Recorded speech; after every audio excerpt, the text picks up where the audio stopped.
Ndugu wapendwa, karibuni Paloti Ministries, tukiwaletea tafakari ya Jumapili ya 6 ya Pasaka mwaka C. Masomo ya leo yanatukumbusha mambo ya msingi katika maisha ya Kikristo. Injili ilivyoandikwa na Yohane sura ya 14 inatupatia maneno ya Yesu kwa wanafunzi wake. Hii ni hotuba ya kuwaaga, na Yesu anawakumbusha mambo mawili muhimu sana: kumpenda yeye na kuyashika maneno yake.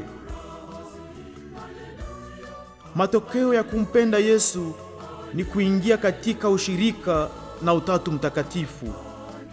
Kwa maana Yesu anasema, yeyote anayenipenda atalishika neno langu, na Baba yangu atampenda, nasi tutakuja kwake na kufanya makao yetu kwake.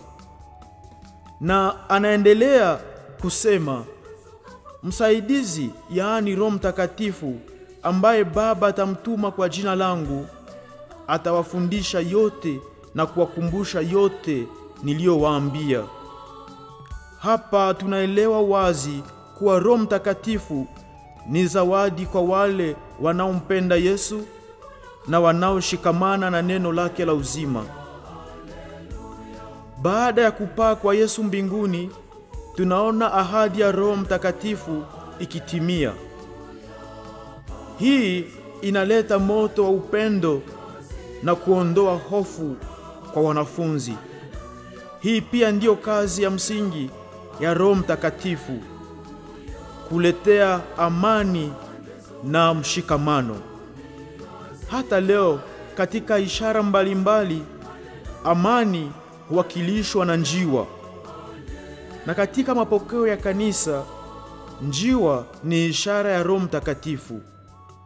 Hakika, amani anayotupatia Yesu kupitia Roho Mtakatifu si ya kichawi au matokeo ya hoja za binadamu, bali imesimikwa katika kujiamini kuwa pamoja na Yesu Kristo na kuwa waaminifu kwa neno lake.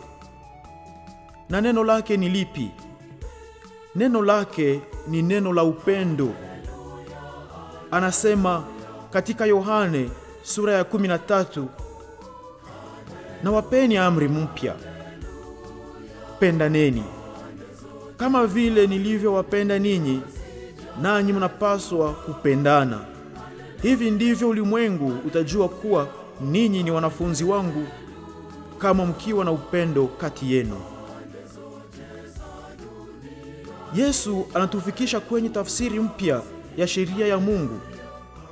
Katika somo la kwanza kutoka Matendo ya Mitume sura ya 15, tunaona wazi kuwa hata katika jamii ya kwanza ya Wakristo bado kulikuwa na baadhi ya watu waliokuwa hawajaelewa mafundisho ya Yesu, na walikuwa bado wameshikamana sana na matendo ya nje ya sheria. Suala la tohara liliibuka kama hitaji la wokovu.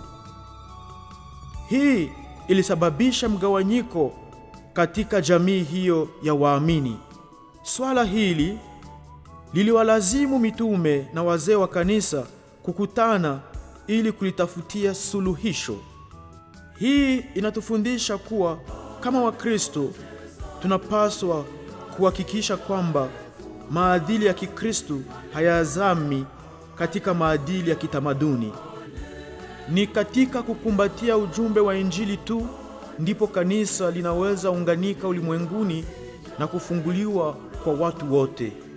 Ni kwa kujitambua kuwa tumekombolewa na Kristo ndipo tunaweza kusema sisi ni watu wa Mungu na kanisa ni Yerusalemu mpya.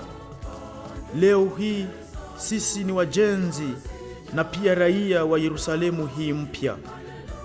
Ili kuitikia wito huu, tunapaswa kupenda, kwa sababu upendo ndilo jina la Mungu. Roho Mtakatifu na atuweke waaminifu katika upendo huu wa Mungu, na atutie nguvu katika ushirika wetu. Amina.